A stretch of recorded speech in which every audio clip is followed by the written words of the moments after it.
Hi, my name is Mike. I wanted to post this video because I haven't found too many out there on YouTube about atrial fibrillation, particularly cryo catheter ablation for atrial fibrillation. Mine was a cryo balloon. I understand there's also a cryo catheter type of point ablation that you can have done. I've had atrial fibrillation since 2005, November 11th, 4:31 p.m. I was on a golf course, unfortunately. And you know, my heart rate shot up to about 260 beats per minute. I know other people can top that and have been actually higher, but it was pretty scary for me. So I had my bouts with AFib every couple of years, and at least from 2007 to about 2011 or so. And each time I would call the ambulance, and they'd take me to the emergency room, and I would convert over through Cardizem on a drip within a few hours. My longest was about maybe 12, 14 hours in AFib. It's pretty terrifying when you're in your late 40s, 50s. You're kind of sedentary, out of shape, overweight guy. So you're thinking heart attack, or could this lead to a heart attack? Clearly, it's something that anyone can get. Particularly young athletes can get this problem, but older folks tend to get it more. So I've had this condition along with lots of skip beats, PACs. I have premature atrial contractions. People get PVCs, which are ventricle driven. But anyway, mine. And when you get the skip beats, you think that's a precursor for atrial fibrillation. So you're on edge and anxious all the time. So I was on rate control, metoprolol, for about the first 4 years, and in 2012, the beginning of this year in January, I ended up going over to sotalol, which is a rate and rhythm control medication, 120 milligrams twice a day. That didn't seem to control it. I had episodes probably every few months by that time. But I was getting kind of more used to the AFib. When it happened, I knew what it felt like, and so I ended up driving myself to the hospital last couple times instead of calling an ambulance. And you just kind of what it is, you know how to react to it after it happens enough times to you. Nonetheless, very uncomfortable. My life has been put on hold as far as my ability to exercise, my ability to just enjoy life. Everything I did, have done, has always been when I've gone for drives or gone on trips. I literally have looked for where's the nearest hospital, just in case this happens here. Or what if it happens on an airplane? Or what if it happens while we're out in the middle of the country on a drive? I mean, the stuff that goes through your head, at least in my head, has been just horrendous. So it's not just the AFib, but it's a combination of the skip beats that I get, plus the anxiety of when the next episode is going to happen.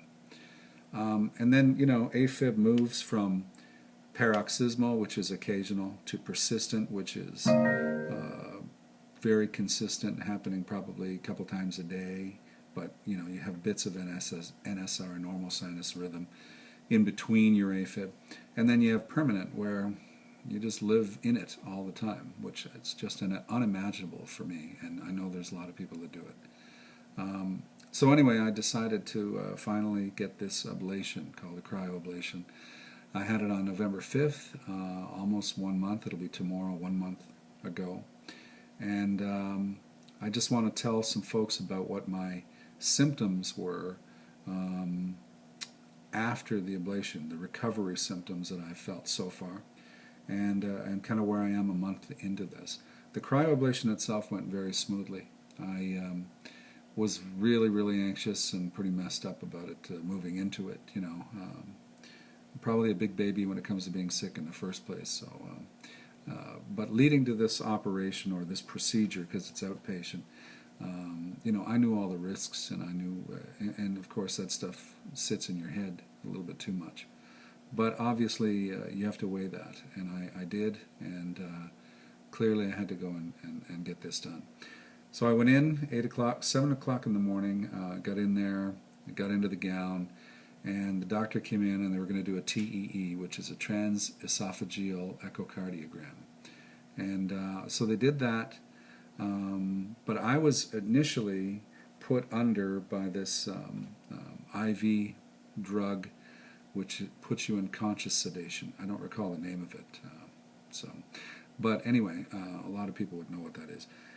Apparently I was conscious through the whole process. I have these fleeting photographs in my head of different things that happened, but I have no real recollection of what happened.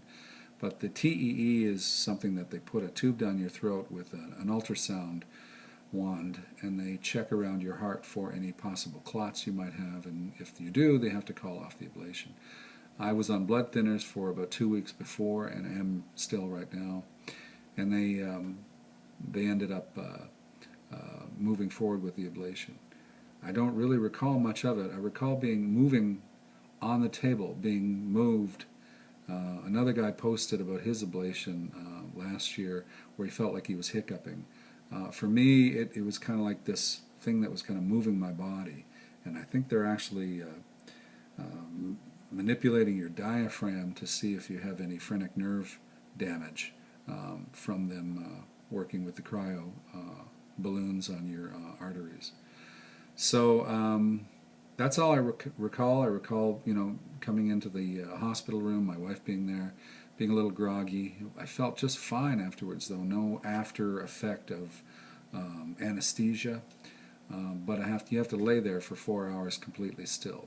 So I did, and because there's a risk of opening the wounds and potentially clotting at the incision sites in the groin. So anyway, that procedure itself went fine. I completely overreacted to it. I would go again and get this thing done with no problems. If I have to, hopefully I don't, but a percentage do. So, but I wanted to put this video out for folks who are thinking of going through this. And, the option for a cure, to have it is, for me, it's all a difference. I feel very good right now. I feel, am I out of the woods? I don't know. It's one of those weird kind of things where, it either comes on or it doesn't. And doctors say, hey, if it doesn't happen, then you're cured. So how do you know? It's not like you have a gallbladder at the end when they out of your body when they take your gallbladder out. So anyway, I'll talk about my recovery in the next video.